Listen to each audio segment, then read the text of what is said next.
Breaking news చూస్తున్నాం. కలకత్తా నుంచి బంగారం స్మగ్లింగ్ చేస్తున్న ముఠాను హైదరాబాద్ డిఆర్ఐ అధికారులు పట్టుకున్నారు. ఆ ముఠా నుంచి 4 కిలోల బంగారాన్ని స్వాధీనం చేసుకున్నారు. కలకత్తా నుంచి బస్లో బంగారం తరలిస్తున్నారనే పక్కా సమాచారంతో డిఆర్ఐ అధికారులు దాడులు నిర్వహించారు. 2 ముఠా సభ్యులను అరెస్ట్ చేశారు. దీని వెనుక ఎంతమంది ఉన్నారు, ఎవరెవరు ఉన్నారనే కోణంలో దర్యాప్తు చేస్తున్నారు.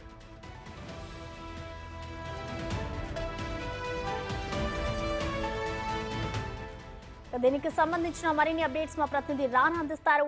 రానా, చెప్పండి, ఈ బంగారం స్మగ్లింగ్ ముఠా అరెస్ట్ కి సంబంధించిన డీటెయిల్స్ ఏంటి రానా?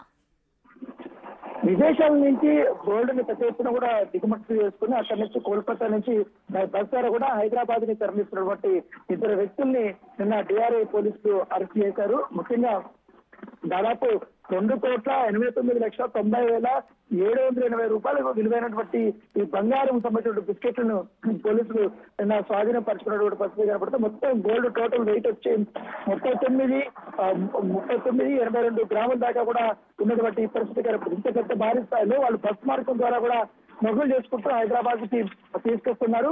గతంలో కూడా వీళ్ళు ఎక్కడెక్కడ స్మగుల్ చేశారు, ఏ రాష్ట్రాలకి తీసుకెళ్లారన్న తరఫు కూడా పోలీసులు క్వశ్చన్ చేసుకుంటే ఆ పరిస్థితి అయితే కనపడుతుంది. వీరైతే 2 అరెస్ట్ చేశారు కాబట్టి వాళ్ళపైన కస్టమ్స్ యాక్ట్ 1962 కింద కేసులు నమోదు చేసినటువంటి పరిస్థితి కనపడుతుంది.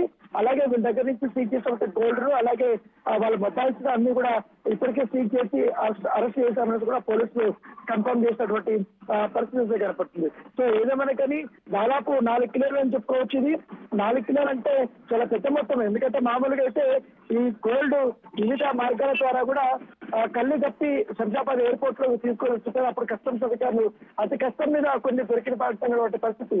ఏకంగా రవాణా కోసం బస్సు మార్గాన్ని ఏర్పాటు చేసుకొని వీళ్ళు హైదరాబాద్ కి తీసుకొచ్చినటువంటి సంఘటన ఖచ్చితంగా గతంలో ఏమన్నా ఈ యొక్క ముఠా ఇట్లా రోడ్డు మార్గం ద్వారా ఎంతవరకు కూడా అక్రమ గోల్డ్ ని తీసుకొస్తున్నారన్న కోణంలో కూడా పోలీసులు ప్రస్తుతం ఇన్వెస్టిగేషన్ అయితే చేస్తున్నారు. Right, thank you Rana.